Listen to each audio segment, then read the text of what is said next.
Il y a cet aspect du Jourdain du côté de la mort, mais c'est seulement sur l'autre rive, quand le Jourdain a été traversé, que les cieux sont ouverts et la gloire manifestée.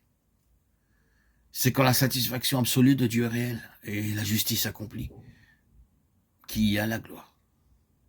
Cela a été démontré en Christ quand les cieux s'ouvrirent. Quand le premier Adam tomba, le ciel fut fermé. Autrement dit, le paradis était fermé.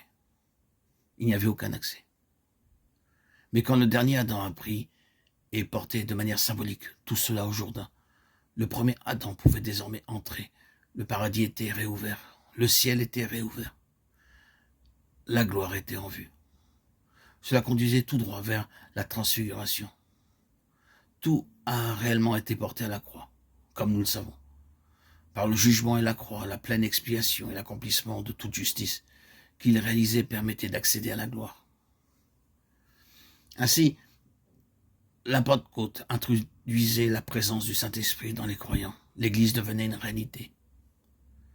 La nature étrange et particulière de cette dispensation et la proclamation de l'Évangile jusqu'au bout de la terre attestaient la gloire du Dieu satisfait.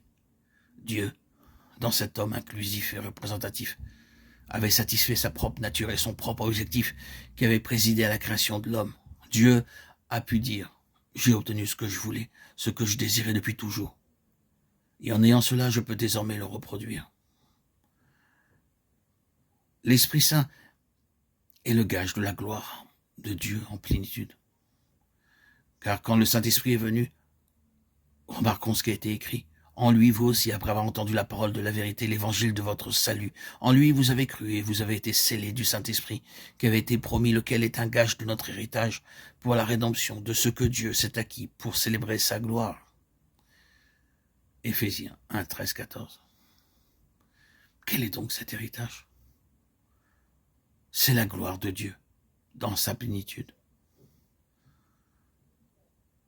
La gloire du Seigneur remplissait le tabernacle et le temple.